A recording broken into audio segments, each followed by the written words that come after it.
So thank you very much, everyone that is joining us, and welcome to today's speaker.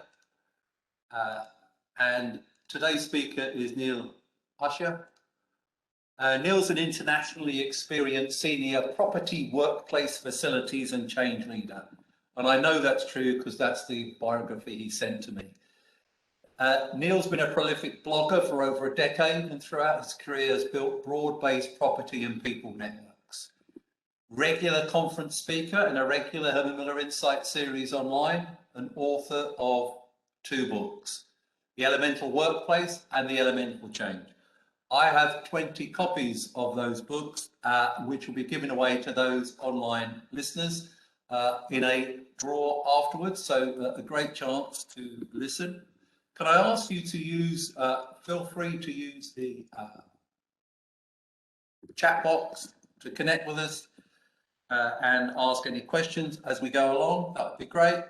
And there will be a follow-up email with all links for Neil as well. And at the end of the session, you'll be taken to a website which is just to give us a bit of feedback on the event. So thank you very much for joining us. Bertie, if you could unmute in the room, and I will hand over to Neil. Fantastic. Thank you, Mark. So if you signed up for a different webinar or different event, it is the same event, same content, slightly different title, because as you can probably imagine, we agreed these things some months ago, and the world is moving on. So, the expression beta has been cropping up a lot more than probably it ever did before in our circles. So this is where it's landed today. Would I be giving the same talk in another few weeks' time? Well, we'll have to wait and see. But this is essentially the same content that I was going to deliver. It's in 3 roughly equal parts. There's a bit of context, there's a bit of theory, and there's a bit of practice. So hopefully I'll be able to sort of stick roughly sort of equally to those 3 parts. So in terms of context, everybody's talking about an era of unprecedented change. But I would ask you whether actually it is an era of unprecedented change. What really is changing? Or is it actually been one of the most tediously boring 18 months that we can possibly remember? Because we've done nothing with our lives, we've done nothing with our work. The reason that everybody wants to leave and wants to go and work for someone else is because they probably would have done in the last 18 months had they been allowed to or able to. So actually, we have to remember that there's a lot of pent-up demand for change in our own personal lives and in our professional lives as well. But I think it's just as easy to argue that the world has been on hold to a huge degree for the last 18 months. We might be teeing up the possibility of change in the near future and change over a sustainable period of time, but has it actually been changing? And I think there is an argument to suggest that actually it has been the latter. It's actually been a very constrained period of 18 months. But realistically, I think this sort of diagram kind of summarizes that sort of the pivot on which we potentially, where we're potentially at really with the virus in the center of it. Because if we think about the last sort of 10 to 20 years in workplace, there was a huge amount of convergence. Most organizations were busy consolidating premises. In some contexts, they talk about rooftop production, but it was all about consolidation generally in city centres, where it was easier for people on a sort of radial basis to get to those city centres. And realistically, without it necessarily being a declared policy, without having any sort of anything official around it, to a huge degree, those of us who worked in offices, which is around about 40% of the working population in most Western countries and developed economies, it's a minority of people who go to work, albeit probably the office is the largest of those potential facilities that people would work in when they're not, in a role where the actual physical location is essentially tied to the nature of their work. So they have to physically be somewhere to be able to do their job. So for office workers, probably spending sort of 3 to 4 days in the office and some time out of it. Now that might be over the course of a week in sort of very discrete day-long blocks, or it might have just been the natural ebb and flow of the work we did. But if those of you who've ever commissioned a utilization study, you may work for an organization that performs utilization studies. We've certainly done that with GoSpace, but we always found an average utilization of around about 40 to 50%, peaks around about 60, 65%. So something's been going on. It's not like everybody's showing up all day in the office 5 days a week. And there was a huge variety of sort of culturally across the world in terms of sort of utilization studies. Some areas showed much higher levels of attendance than others. And also depending on whether you're in a sort of more sort of developed and sort of probably sort of just a little bit more aware city centre environment, and those who are in more provincial locations where we generally saw higher levels of utilisation on a day-to-day basis. But it was very rarely in that sort of 5-day-a-week category. And we've known this for decades. We've known that the offices haven't always been utilised to the degree that we would like them to be. But what's happening now is after that convergence, realistically, most workplace strategy reports, could have just been a copy paste for the last 10 years. Most of them came to the same conclusions, and the actual physical environments that were created, but they might have had their own colour schemes and materiality, etc., but were essentially very similar. They were environments with an increasing range of amenities, a number of shared work settings, desk ratios at around about 7 or 8 to 10, similar sort of ratios for secondary settings, a great focus on well-being and more of the sort of services and amenities around well-being. But that really was what we started to see. And in those city centres, we shouldn't forget that what that was doing was it was actually taking a lot of the service provision within the urban environment in which those workplaces sat away, taking that business away from those urban environments. Because actually, if we provide a cafe in an office building, it's less likely people are going to go out and use the cafe next door. Same with the gym, same with the other sorts of well-being related services we provide. So that was where it was headed. Now there's everything to play for. And you can see really, when we talk about hybrid and we talk about people not going into the office every day, talking really about sort of, you hear the sort of 2-2-1, 2 days in the office, 2 at home, 1 in either or somewhere else. But really all we've done is we've just moved that sort of slidey bar a little bit really. But what we're actually doing now is we're creating hybrid by design. Whereas before that, it was something that occurred sort of under the radar, was informal, something that people realized was good for them. And they practiced it successfully. Now it's become something where there's a policy and there's a program and there's an initiative and everybody goes through training. And it's become a real thing, and hybrid has become a real word in our sector. But really what we're about to see, I liken it to a bit like an Italian ice cream parlor really, which is every organization is going to have their own flavor of hybrid that relates to what they do, where they are, what they see their future to be. So it's all ice cream, pick a flavor. Every organization is going to have its own flavor of hybrid, but it makes life potentially very interesting. From here, realistically, we're still here. From here, there's going to be a huge divergence of solutions. And obviously what we've seen is a lot of attention-starved CEOs feeling the need to proclaim a sort of a future strategy. And it's been interesting over the last 12 months watching those change. Initially it was everyone can work from home whenever they like, no problem, no one needs to come back to the office. And now it's being sort of clarified a bit. Well, when we said you could work from home all the time, what we really went was that was like 2 or 3 days a week. And when we said you could work from home for 2 days a week, what that really means is you have to be within 24 hours of the office, or by retired, you're going to get fired. So actually the whole sort of, the language has changed, and it's hardening again in terms of, well, actually, what we said a year ago, we don't necessarily hold to be what we're going to do today. So there's a lot of proclamations about it. But in trying to sort of develop a model of what I think hybrid is all about, and what's quite interesting is this sort of distinction between our place, your place, and any place, was something that we were using 20 years ago plus. This is nothing new. But the reason that's in a triangle is because physical space is quite a rigid offer in the sense of, it's very hard, we don't change physical place in the creation very often. When was the last time this showroom was renovated after its beautiful renovation recently? Yeah, but before that, when was the last time that was done? And so we only do these things occasionally. So there's a sort of rigidity to the nature of the physical places in which we're likely to work. But what's often not put over the top of this diagram is the dynamic.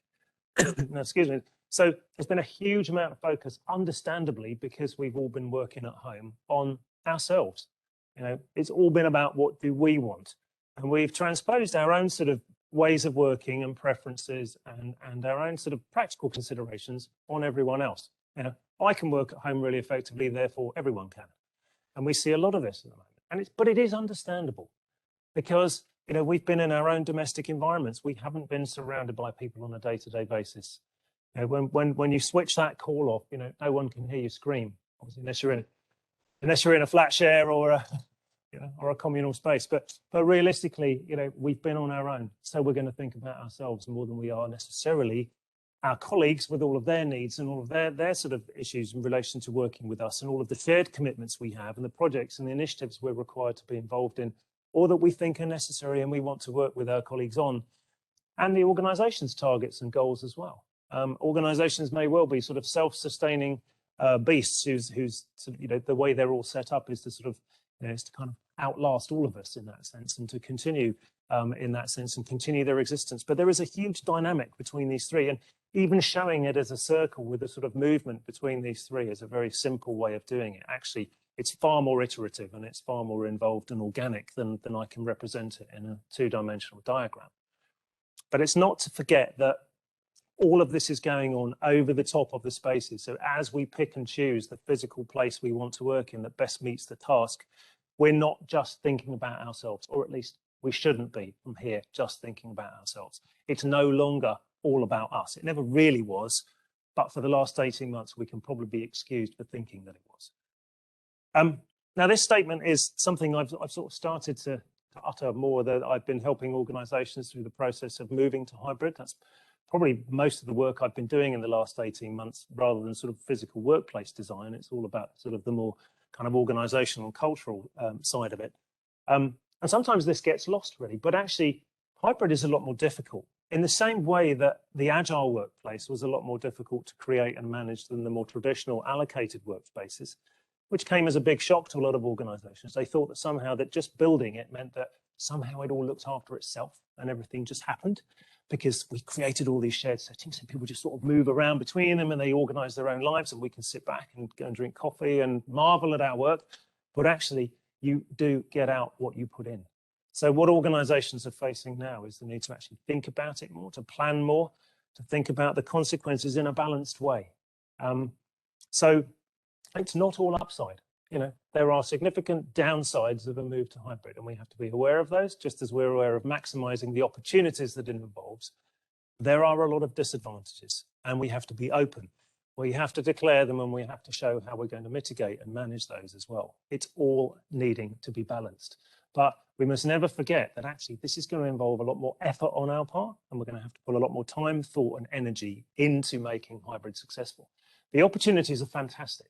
There is no question of the fact that if we get this right, it's going to be a major enhancement to the working lives of individuals, the way that teams work together, the way we work with our colleagues and the organisation as well. But we have to put the effort and the thought and the time and the energy in.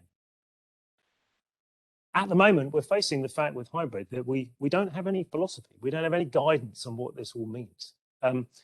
Even activity-based working had a philosophy. You know, it's actually based on the song "Wherever I Lay My Hat, That's My Home." People tend to forget about that, but activity-based working did have some sort of academic, you know, thinking behind it, and philosophy that developed. Not especially of interest to those people working on a day-to-day basis, but at least there was some thought that went behind it, and there was a sort of you know, some underlying sort of conceptual basis for what we were trying to do with agile and activity-based working. There aren't really any case studies out there, despite some of the claims to the contrary. We're all just about to start on this process. Those two, there's a, you know, the point at which I said, you know, we're just about to start to diverge. We're really at that point now. A lot of the clients I've been working with are literally just going live with their hybrid program. So it's very difficult to find anybody who has had a conscious, named and structured and you know, sort of by design program. And as a result of that, in terms of, you know, we're pattern seeking creatures. We create patterns, we create norms of behavior ourselves within our teams and our groups. We find the easiest paths, often called it desire lines, where you see sort of pathways worn across parks and spaces. That's what we do on a day-to-day basis in our working lives. But because we haven't really started, we haven't seen those norms develop yet. That is all still to come. So we're in this situation at the moment in terms of the context where, with none of these in existence, there's actually not a lot to learn from. So we're going to be learning from our own experience, which means understanding this context is going to be absolutely vital. So let's have a look at a bit of the theory. And I would propose to you that thinking about beta, which comes from IT, as you'll see through this talk, I'm I sort of often hold that the workplace sector has always been running behind the IT sector. You know, we wait to see what the IT sector does, and then we borrow their ideas, and then we claim they are our own, which is what we did with Agile, as I will come on to in a moment. But the idea of beta, and in particular perpetual beta, is something I mentioned in the elemental workplace, but obviously I didn't predict a pandemic. No one really predicted a pandemic. And I think it's really now coming to the fore, and I'm hearing it talked of more often.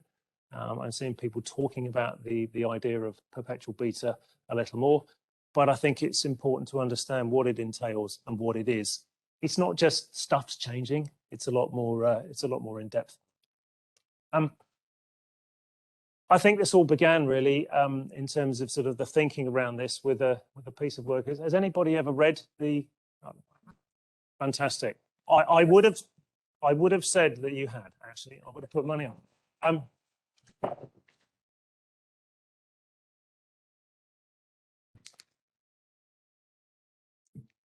Just a reminder, Neil, that people speaking in the room can't be heard, just Okay. so you know that. No problem. Thank you, Mark. It is like being on Big Brother, isn't it?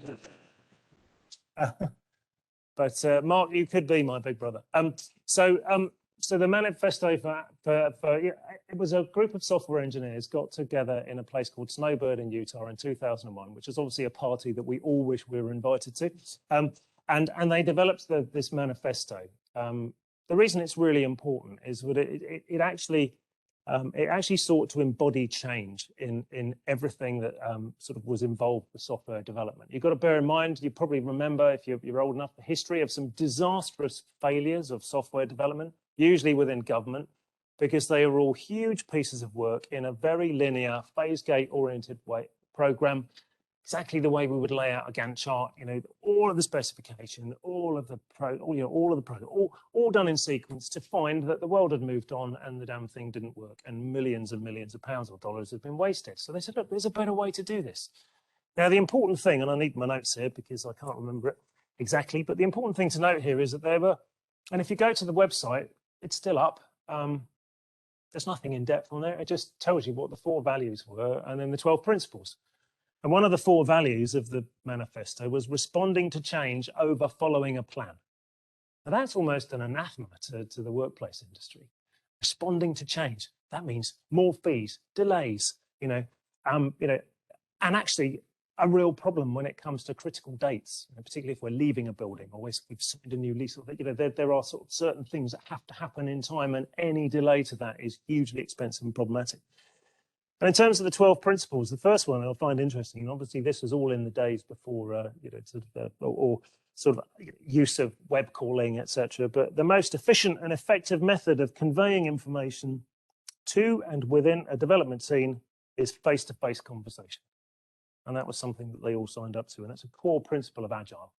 And if you've seen workplaces designed around the Agile methodology, they are all about face-to-face team working.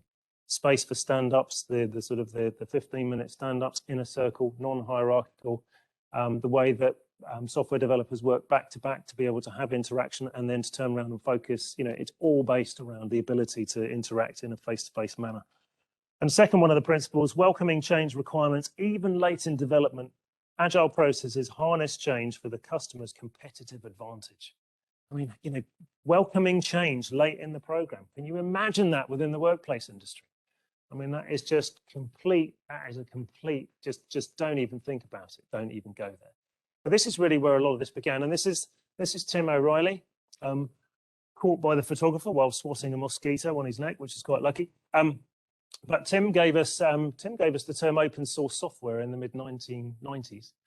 So he's obviously sort of pretty good with a snappy phrase because he then gave us the expression perpetual beta. Now, in the mid-90s as well, there was a sort of earlier version of all of this called the banana principle. Not because it was sort of yellow and bendy, but because what the idea was that the product matures in the hands of the customer, which was really different thinking around sort of software development. So some of you probably remember the days of getting software in a box with cellophane wrapping and having a sort of CD-ROM inside it, or a couple of those. That's the way software used to be provided. Now, it is quite funny today thinking, oh my God, how did you ever do that? But That's because software was a finished product. It wasn't released until it was finished. It had gone beyond its alpha testing and its beta testing, and it was in the market because they believed it worked. And fixing any bugs or actually making any changes from there was hugely expensive, because it meant issuing a whole new set of CDs and documentation and everything that went with it. So Tim O'Reilly is the one who's responsible for this idea of perpetual beta, which is that software is a product that sort of lives and breathes and changes and evolves with the customer's needs and the customer's requirements, which was very much sort of in keeping with the whole thinking around the Agile Manifesto. So I think that perpetual beta consists of three things, and the first one is the mindset around what is involved. There's an ancient Greek philosopher, Heraclitus, who was one of the early sort of proponents of sort of thinking around change. I'm firmly convinced that if I lived in those days, he would have been a mate of mine, because I think he's fantastic. But the difficulty is that all we have are sort of a few fragments of the work of people like this. We don't have a sort of published book or anything, so we have to sort of try and surmise what we can from what they said. But he said, we never step twice in the same river, to paraphrase it in sort of more normal speak, which means that every situation we encounter, both the river has moved on, and so have we. We've changed, the environment in which we're operating has changed. So the mindset around perpetual beta is this idea of perpetual change, that it's our very essence as human beings that everything is constantly changing. Secondly, it's a method, and there are some core components of this method when we think about workplace and we think about what sort of that means for hybrid as well. A couple of those core components are that we have a feedback loop, that we listen to the customer, the occupant of the space, because the occupant is a co-creator of that product at any point in time. Now, I don't mean post-occupancy evaluation, a survey or a few focus groups 6 months after finishing a capital works project. I mean an ongoing, perpetual dialogue with the user and the occupier of that physical space. You think about what we do as an industry. We have these huge scale interventions once every 5 or 10 years. We change everything, and then progressively thereafter, it ceases to be relevant to the organization that's occupying it. And we cling on for as long as we possibly can until we have to reinvest or we have to relocate. And that is the reality of the way the industry works. Supposing we look at that in an entirely different way, which is that we do some of the work at a certain point in time. There is an intervention of some sort, but then there are repeated continual interventions as we need, as the organization changes, grows, develops. Because all organizations exist in a state of perpetual beta as well. They are not finished products. So the physical spaces that need to accommodate organizations also have to exist in a state of perpetual beta. They have to understand the changes within the organization and respond to them. They cannot be fixed entities that we just cling on to in hope that they're going to remain relevant for long enough. And I think the approach to activity-based and agile workplaces was a way of hoping, really, that if we created a big enough sandpit with enough toys in it, that no one would get bored for the next few years, because they could just go and play with other toys and other people, and it would all work out just fine. Effectively outsourcing the problem to the occupants of the space. But that's not going to be relevant, I would argue, in the hybrid world. We have to be far more attuned to the changing needs and requirements of the occupants of space and be able to respond to that. And the outcome, therefore, is a space which is able to constantly evolve. And I don't mean things on wheels, and I don't mean this. I think the idea of the reconfigurable space has been tried and failed on numerous occasions. This idea that somehow we're going to spend the first 30 to 60 minutes of every time we go into an office reconfiguring it and moving it around so that it's the sort of way we want it, forgetting the fact that someone else might want that bit of kit that we want as well, and we're going to be arguing over it. We don't have control of the whole train set when we do that. We are sharing space and sharing facilities. But what it means is that the space itself has to be able to adapt and has to be able to grow. And if we think about it in terms of software releases, there are usually sort of 3 levels. The patch is just a little bit of a rearrangement of some settings within a workspace. We may then have another level, which is where we actually start to replace work settings, because whatever major intervention we engage in, there will be some work settings that work really well. There'll be those that work okay, and there'll be a number that don't work very well. How many people in this room, how many people online have been responsible for a workplace project where you've just left everything in situ that you started with and hope that it'll somehow sort itself out? But we have to be honest, you know, a part of our scheme will not work anywhere near as well as we want it to when we engage in those large scale interventions. It's just not possible for everything to work brilliantly for everyone all of the time. And then we'll have the sort of the major revision of the software, if you like, the major revision of the workplace where we actually start to strip out some of those areas. So we're working on the same sort of 3 levels of thinking around software development, sort of the major, the minor, and the patch. And it's quite helpful for us to think in that way, in that framework. We can look at our workplaces in that way. We can start to segregate the sorts of interventions that we will need over a period of time. Which means, in principle, don't spend all of your money in one go. Because what also will mean is that most organizations will have to look at the way that they allocate and spend capital. Because most of the time there is annual budgeting. If you are relocating, you will apply for a sum of money to do a fit out. How many people hold money back because they will need to make those changes later, whether it's a patch or a minor adjustment? Virtually nobody in my experience has ever got any money left at the end of a project, either through the sort of the changes of decision, the lack of decision making, or just through the fact that the money was tight in the first place and you were given a stretch target to achieve. But generally speaking, there's no money left, which means how are you going to create a workspace that lives and grows and adapts with the organization if you've got no money left? So we have to think about budgeting. We have to think about those interventions differently in order to create the sort of outcome that we're seeking. This is a model I will offer you to. It's another piece of thinking around IT, because I think where this is all leading is the minimum viable workplace. This is a model based on the minimum viable product, which is how software is developed. The main reason that software fails in its early stages of development is because there is far too much focus on functionality. We've got an idea for an application and we're going to develop that application, and it's based around meeting some sort of core needs that we've identified, and the thing has to work. But what the development of the minimum viable product is based on is a proportional response to each one of these 4 aspects of what we're trying to create.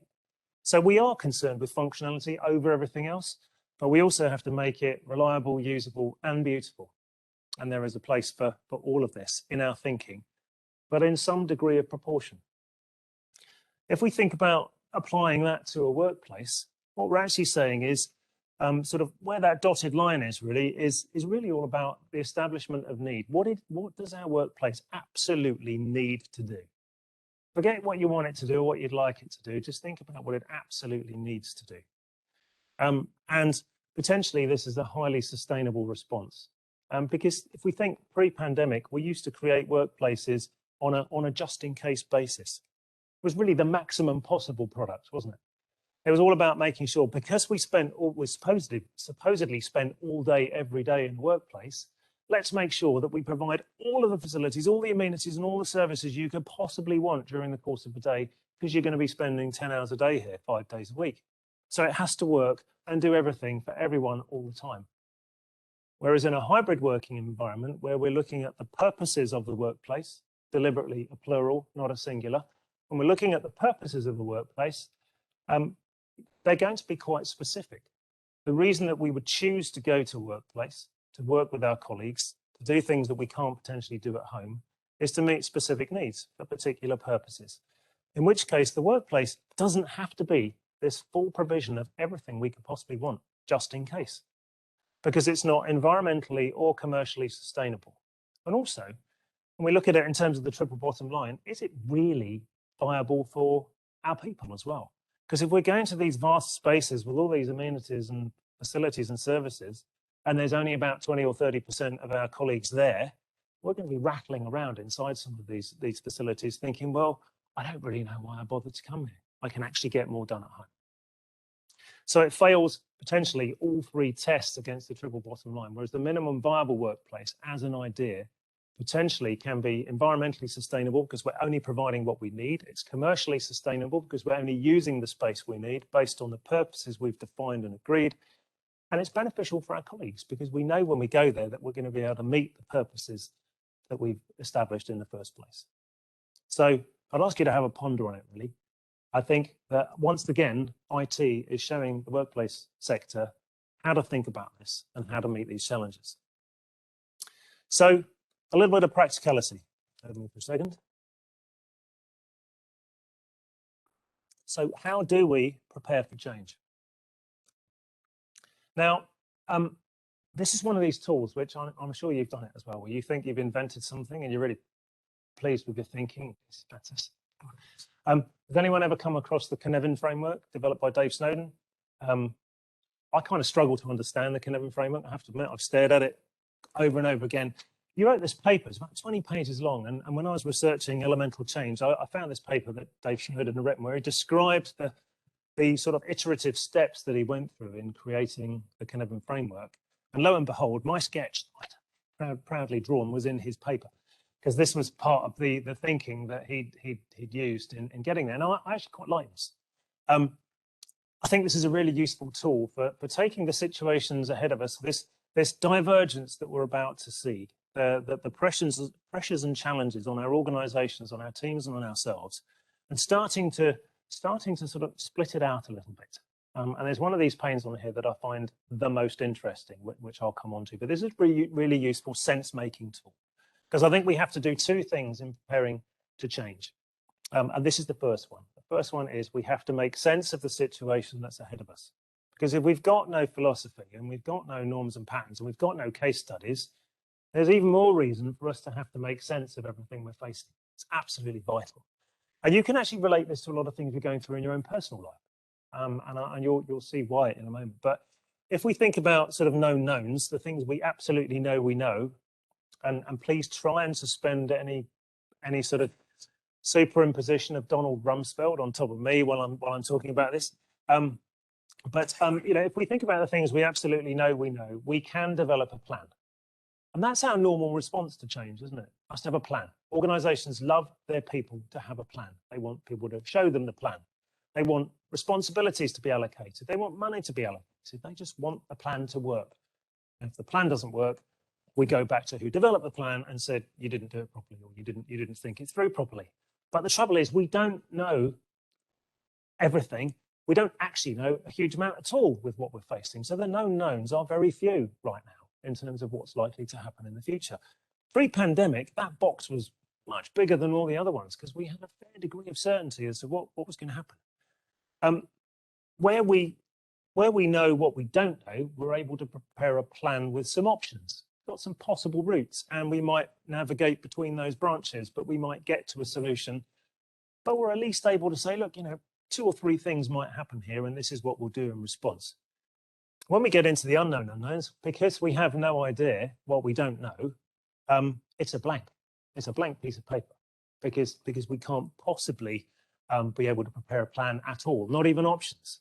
So preparation, which is what I consider to be one of the most important sort of approaches we take to change, preparation is absolutely vital, and I'll say a little bit more about that. But this last box is fascinating. Now, this is where I sort of depart from Dave Snowden's explanation of this. I get the pronunciation, you know, only a little, but there's a philosopher, Zizek, if anyone's ever heard of him. I'm not sure if that's the correct pronunciation. That's my go at it. He actually wrote a very short paper on this that was fascinating because he said this is where we have to actually admit that we've buried some stuff, forgotten it conveniently. It's the sort of stuff that we don't really want to have to own up to, admit to, or face up to. This is why I think this is really important in looking at challenges in your own personal life and changes you're facing. Because actually, this is where we know we have to do something. We know we have to make a decision, but there's this stuff going on. You know, we really don't want to be thinking about that, but we probably know at some point in time we have to. We have to face up to it. It's the stuff that we've conveniently forgotten or potentially have forgotten that we have to sort of draw out and deal with. Now, if we think about the workplace pre-pandemic, you know, we were making sort of fantastic strides with thinking about mental health in the workplace. But during the pandemic, that whole sort of focus shifted. We were talking about social isolation. We were talking about sort of, Zoom fatigue and the problems of sort of, work kind of eating into our own personal lives and our own personal time and balancing all of that. So our sort of focus on mental health shifted during the pandemic. Now, all of the challenges we were facing pre-pandemic haven't gone away. It's not just about social isolation anymore. We have to start to look at what we were thinking about and what we were concerned with pre-pandemic as much as what's been happening in the last 18 months. So we have to start exploring this bottom right-hand box. But I'd suggest that if you're facing a situation at home in your own personal life where you test this out, where you think that there's a lot of information in there, there's a lot of stuff going on, and actually by separating it all to make sense of it, it might be helpful. I've certainly run this through a number of situations I've been facing and found it really helpful. You do that on a larger scale in an organization, and it's a fantastic tool for starting to make sense of what's going on around you and to start to prepare for what's coming in the future. So one of the things I developed in Elemental Change was what I call the operating system. There you go, IT again. The operating system of change. This is the how of change. This is what we have to have in place at all times. If we're facing a situation or context where there's likely to be huge divergence, where we're not entirely sure what's going to happen, where we're dealing with a lot of known unknowns and a lot of unknown unknowns and the known unknowns, then consequently, we have to be prepared. This isn't about planning, it's about preparation. The plan is in here, but it's just a minor player in managing and leading and enabling change in the future. And I would argue that there are 6 components of the operating system of change. I think it really starts with opportunity. Now, opportunity is always time-bound. Opportunities don't exist forever. So what we're facing now is a fantastic opportunity to change our working lives for the better. If we don't do anything and we don't intervene in that, no one else is necessarily going to do it for us. So we're all involved. We've all got an opportunity to play a part in this and to do something about it.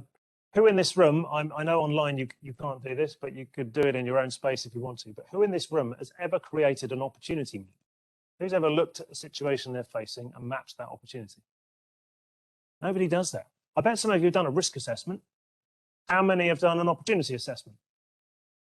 Which is exactly the same methodology as a risk assessment. What it involves is just, instead of looking at the severity of a situation, is looking at the potential impact of an opportunity. And actually, instead of looking at mitigating risks, it's looking at maximizing opportunities. So you can use the same framework, the same tools that you would use for risk in terms of opportunity. But assessing the opportunity enables you to understand where you've come from, where you are today, and potentially where you can go. But that's where change begins, with understanding that opportunity. Otherwise, we're just sort of flailing around in this, ever-flowing river that's continually moving on as we're moving on. How do we stand a chance of maximizing the opportunities ahead of us if we don't start to think about it and map it? Which then becomes a vision. And I would argue that a vision is always better positioned as a question than it ever is as a statement. Question hijacks the brain. There's nothing you can do about it. If someone asks you a question, put it to the back of your mind for a while, but you'll be thinking about it later. If you ask your people a question when you're proposing a vision to build on an opportunity, to maximize an opportunity, they will feel involved. They'll feel they have a part to play. They'll feel they have a contribution to make. That you don't necessarily have all the answers. You're looking for their participation, which is going to be a vital part of leading that change. So when you're thinking about a vision, think about asking the question, not telling everybody exactly what it's going to be. When we think about evidence, we need data and we need stories, because data gives stories credibility. Stories give data some sort of interest and some meaning. We can use them in isolation. Best we use them together. But evidence is absolutely vital because it gives our case credibility. It means that our vision has some substance and our opportunity has some meaning. So gathering evidence is vital. It's not just a case of doing something because it feels like a good idea or it sounds like the thing we should be doing.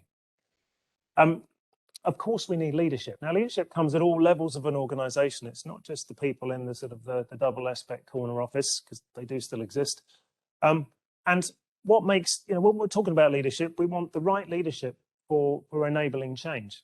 But actually, that's the same as the leadership we need for any situation we face, because every situation we face is to do with change. So there aren't sort of change leaders over here, business leaders over there. It's the same characteristics, and it's the same criteria we need from leaders at every level. But also, we shouldn't forget the power we have to influence. You know, leadership can come from influence as well. It's not just about having a title ascribed to us or a formal position or a formal office in an organization. You know, it's quite possible to be a leader and not to have any formal position of authority. Look at what Marcus Rashford achieved during the pandemic. You know, nobody gave him a position or a role. He just felt that he could use his sort of status as a footballer that was sort of known within the wider society to actually influence an outcome. And he took on the whole government and basically won. Now, you know, he didn't have an official title. He wasn't on LinkedIn as a sort of thought leader or anything else. You know, he was a footballer, and he's still involved, and he's still exploring that. But it shows what's possible. It's not all about formal title. In terms of trust, it's the individual trust we have with one another, but it's that collective trust. You'll hear the expression psychological safety quite a lot. Now, I really struggle with this term. And the reason I struggle with it is because it's been in existence for 30 years and we're still having to explain it. And it's absolutely vital in everything we do, but it's kind of locked away in academia. Why should we have to explain it every time we want to use it? If you ask people in most organizations what they understand by psychological safety, they won't have a clue, but they'll know exactly what it means when it's explained to them in terms of their experience of working in that organization. So we have to do much better with this. And also with safety in the past, we've separated physical safety. We think of, you know, high-vis and safety boots and things like that, hard hats, whereas psychological safety is something a bit more amorphous over here. But it's all the same. It's all about being safe in an environment, in a working environment, whether it's rational, whether it's emotional, whether it's physical. So I call it elemental safety to include all of those, with the hope really that we will eventually drop any sort of term like elemental psychological and just call it safety, because everybody has that right in an organization. And finally, there's the resources, and that's where the plan comes in. The plan is one of our resources. It's not something that sits on top of all of this. It's a component of our operating system, and plans will come and go. They will be soft, they will be iterative, they will not be hard and fast, and we will not stick to them rigidly. There will be some exceptions to that in sort of, you know, life safety or critical environments, absolutely. But for most of what we do on a day-to-day basis in organizations, they're going to be very soft, very iterative plans. But that also includes the rest of our sort of governance structures, the way we organize the project, the cash we need, the administration we need to make it all happen, a whole collection of resources that exist within our operating system. So these are the 6 components. The reason they're on this chart, and if any of you have seen me talk about the workplace before, you'll know I like using these charts, is because we can start to map where we are.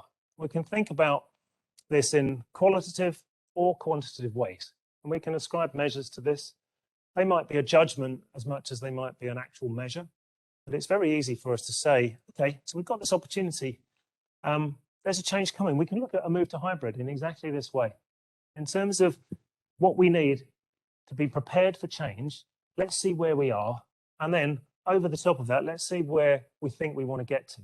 Now, we might want to put these markers right at the outside of this chart. We want a full-on maximum of all of these. Now, you can probably do that, but it's probably going to cost you a bit more money. It's going to take you a little longer, and you will have to be quite expedient in your response to this and the way that you set this up. Apparently it's the case that we can only remember 6 things whenever we hear a presentation. On that basis, I've probably thrown quite a lot at you today. Let's just have a quick reminder of 3 things. That gives you double the chance of remembering some of this when you leave the room. But in the terms of the context, whether we think it's the right thing to do or not, we are moving to a hybrid world. For all of those who have a role that usually exists in an office, we are going to be looking at hybrid for the next 12, 24, 36 months at least. Whether hybrid is the end game in the sort of the loosest possible sense, as in something that will be established and will hang around, we don't know yet. Huge question mark over that. But the context is that we are now approaching an era of divergence, whereas before we had an era of convergence. And that's what I need you to bear in mind with everything you're about to do in this area. In terms of our underlying theory, the theory is perpetual beta. Is that everything will be changing around you, that You will be changing, the peers, the teams around you will be changing, the organization will be changing, and therefore our working environments need to change with them. They need to respond, and we need to make sure that we have that sort of looseness, that flexibility, and all of the resources we need to ensure that it changes with the organization. And in terms of practicality, it's about being prepared. It's about making sense of what's occurring in front of us, what's occurring with us today, and being prepared for the future. So they're the quick recap of the 3 sections that I've taken you through. I have to say, I haven't looked at my watch. I have no idea how I'm doing for time. So it looks like I'm just about on time. And if you don't believe that our essence is change, and if you don't believe that we absolutely love change and we embody change and change is everything about us, then I would suggest you get a photograph of yourself somewhere between 5 and 10 years ago and just look at how badly dressed you are. So that's me. Thank you very much. Very happy to take some questions. Right, thank you. Big brother here. Bertie, if you could stop sharing Neil's screen, that would be really good. Thank you very much. Please, those in the room, if you have questions, do let us know, and Neil will need the microphone to come to you. So, but I have some questions online. One very basic one: what's the difference between hybrid and the pre-pandemic term flexible working? Hybrid is where you work. Flexible working is how you work. Simple as that. Thank you. Thank you very much. I love those quick ones. At some point, maybe we can think about this. Someone's asking if you could share that manifesto link for Agile software document at some point. That would be useful. I'm fairly certain if you just put in Agile Software Manifesto, it'll take you straight to it. It's not difficult to find, and I'd recommend everybody has a look at it.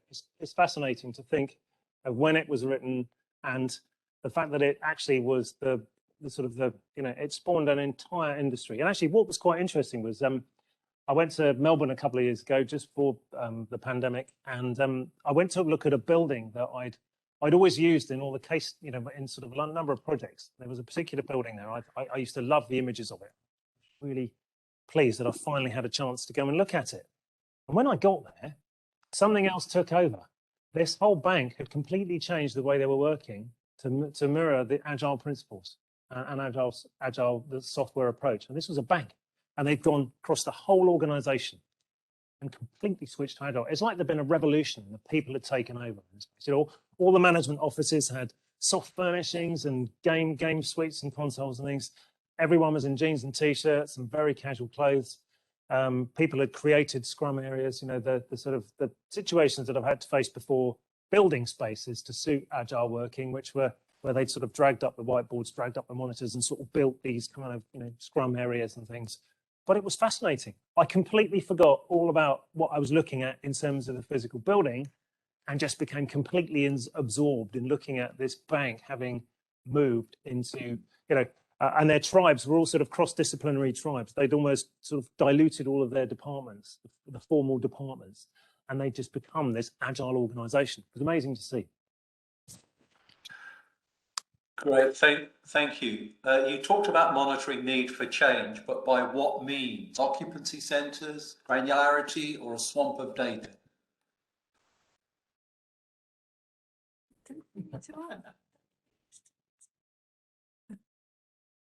Did you hear me? Ask those questions. Oh yeah, sorry. I'm sorry. We're struggling with a little mini mic here. Okay, great. What was the question? Okay, sorry about that. It was monitoring. You talked about monitoring need for change, but by what means? Occupancy sensors, useful granularity, or a swamp of data?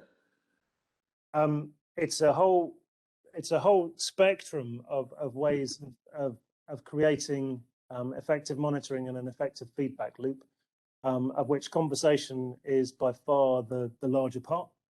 But absolutely, with a whole variety of data, whether that's quantitative or qualitative, but actually having the dialogue is going to be critical, because we're talking about people's changing needs and requirements, and that's not often evident through data that we collect So we need to understand what people's direct experiences are of using that workplace.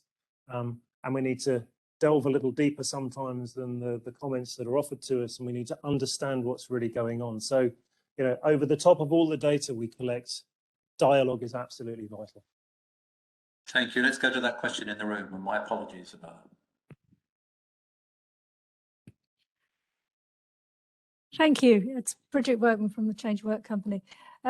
Neil, we talked about the lack of a philosophy, but and terminology, agile and flexible working and so on, of course, is always a bit confusing. But I find that the smart working guidelines, philosophy that was created quite a while ago, pre-pandemic, actually does give us a lot of really helpful ideas and principles which apply very directly to what I think of as the future of hybrid working. So it isn't just about a place to work, it is about this whole concept of a transformation of work, which you were describing, or the work experience that you were describing in the agile workplace. So I think there is a philosophy there that we can bring forward into the new world, if you like. I don't know what your thoughts are on that.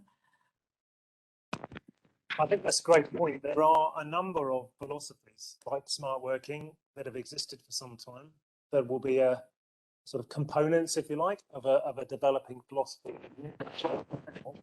The real focus is on where we work.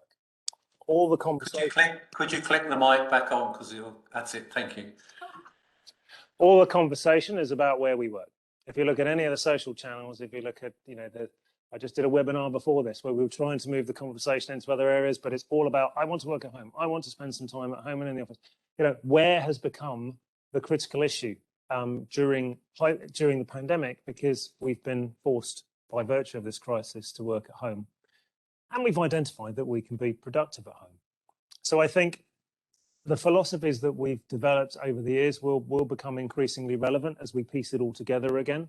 But right now, if we want to understand what hybrid is, in isolation from all of that, hybrid is about where we work, because the hybrid is home, office, or another environment.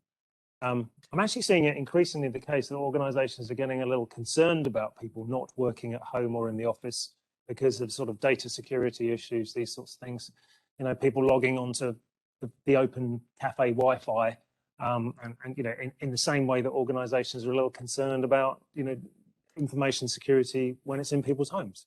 You know, because effectively it's, you know, we spent years and years developing information and physical security in offices to find that that's all sort of, you know, dissipated and gone into all sorts of environments that can't be controlled.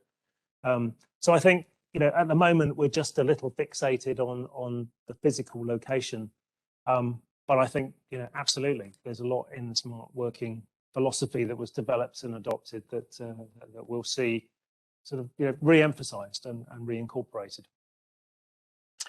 Thank you, Neil. I've got a question here from Chris, and Chris asks, there's a high percentage of workplace change is often linked to relocation, lease ends, new premises, etc. How do we convince CEOs to break this historic linkage? Depends what you mean by break it, really. I mean, I think the difficulty is that particularly the UK property market has been, you know, reliant for a long time on the institutional lease. Fortunately, it's not necessarily 15 or 20 years anymore. We can usually sort of look at shorter term leases, but there are a whole variety of different offers in the marketplace, from sort of, you know, managed service providers through to co-work spaces, through to flexi spaces. The market has never been so rich in opportunities to do things differently as it is today.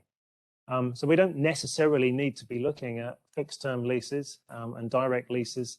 I've been doing a project in New Delhi at the moment, and it's been fascinating because, you know, small organizations just go to a third party who sit between yourself and the landlord. They lease the space on a back-to-back basis for you, fixed term of 3 years. They amortize the fit out over 6 or 7 years and take that risk. So you're not trying to cram a whole fit out's worth into 3 years in terms of amortization. So it makes it cost effective, and they manage the space for you as well. All you actually pay is a 6-month rent deposit. So effectively, it's like renting a flat, really. It's no different from that. And you can tailor the space to meet your own requirements in terms of the internal fit out. I mean, it's a hugely flexible model. Contracts are really simple. It's very fast. It's very effective. And the reason that the managed service provider takes the risk is that they hope you stay with them. So if you outgrow that space, you'll move to a bigger one and you'll stay with them, and the whole process will begin over again. And they can potentially tailor that fit out that they put in place for you for another client coming into that space if you've left before the 3 years is up. So there are a variety of ways of looking at taking physical space. It doesn't have to be about sort of large scale lease events and long-term leases. Thank you. One from Adrian Burton here. How do you ensure that some of the initial design principles remain intact when you're making those small changes? We've got buildings that have been repeatedly tweaked to user needs, only to find that the managers have moved on. The summation of many minor tweaks has led to a loss of design clarity and integrity. Does that necessarily mean it's a bad thing? It's quite possible that what has been created is appropriate at that point in time, that you've actually been living in this sort of, beta mindset and practicing beta in a sense of, if it works, if it's functionally responsive to the organization, perhaps a little more effort might have been made potentially to sort of try and retain an aesthetic. But realistically, we have to make sure that our space works. It's back to that principle of the minimum viable workplace. It has to be meeting the purposes we establish for it. It's great maintaining that overall design aesthetic, but I would ask the question, is that design aesthetic still relevant? Has that moved on? Should you actually be looking at a new aesthetic or an emergent or a changing aesthetic? We'd have to look at it on a case-by-case basis in that sense, but I think we possibly get a little bit too hung up on design principles and aesthetic principles because they are also at a point in time. Thank you, Neil. You're doing a great job here. How can we change the focus from space to experience? From Salah, thank you. I'm not sure that that's even really a sort of, I think we've overblown that whole question, really. I mean, effectively, every space we exist in is an experience. I'm not sure what that means, really, by moving from focus on space to experience. Every space has a range of services that accompany it. And so therefore, every time we step into a space, it's an experience. I think that by providing a space and a range of services that is appropriate to the organization and its needs at a point in time, we are creating an experience. I don't think we can separate them. They're all part of the same, they're all part of the same whole. Thank you very much. It's 3 minutes to the hour, and you've done a fantastic job, Neil. And sorry for those in the room that I've got questions. One more question. Go on then, Neil. Question in the room, because I just want to walk around with this little box. So. Yeah, go on. Yeah, you love the power. Thank you. Hi, Neil and everybody. My name's Alistair from Collective Works.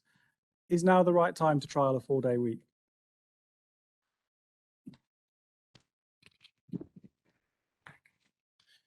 Thank you. Like many things we've talked about today, 4-day week is by no means new. I was working with Rio Tinto. I remember working on a project in Salt Lake City when the whole of the Utah government moved to a 4-day week. They took all of the hours they did in a 5-day week and they crunched them into 4 days. I'm not sure exactly how long it lasted, but it was terminated after a fairly short period of time. Like many of these things, like hybrid itself, there are a lot of potential benefits of a 4-day week, but there are also a lot of potential pitfalls, and we have to be really balanced in our approach. And we have to, rather than just focusing on the advantages, and I'm seeing a lot of unbalanced arguments and unbalanced opinion generation at the moment in relation to the choices that we're facing in terms of where we're working and to a degree how we're working. All I would ask really when we're thinking about a 4-day week and looking at it is just making sure we take a balanced approach to it and we actually understand what those pitfalls are and we surface those and we understand how we might sort of mitigate those or remove them. In a way, you could almost argue that it's an inevitability. The more automation we have, the more in our sort of general lives and society, you could probably argue that this is always going to be the case, that the working week would shrink. We could do more in less time. I think what we've been facing really, and certainly the pandemic period, is we're actually doing more in more time. What we're actually doing is we're being super productive at home. So what do? We don't claw that time back for our own leisure, our own purposeful use. We do more work. So actually, one of the things we need to understand, if we're going to work a 4-day week, we have to learn how to live a 4-day week. And that is going to be a really interesting journey, I think, for us all to go on as well. But, who would not want a 3-day weekend? I mean, I vote for that. But, let's see how that unfolds. All I would say is, please, let's just be balanced with this. It's not all upside all the time. Neil, thank you very much for being our first fully hybrid event speaker. You've done a fantastic job. Thank you to everyone that's joined us in the room. Those are online. I've posted a link to our upcoming webinars. Our next one is only online, looking at education spaces. And then we have Nigel Ozelin joining us after that as well, looking at the workplace Sue. And we have a speak from a lady called Kate Usher, who will be looking at the issue of the menopause as well in the workplace. Thank you everyone for joining us online. Thank you for those in the room. Neil, thank you for an outstanding job. You probably can't see all the comments, but there's thousands of thank you coming. And do carry on the conversation in the room if you want to. Bertie, if you could mute in the room, that would be good. Thank you very much.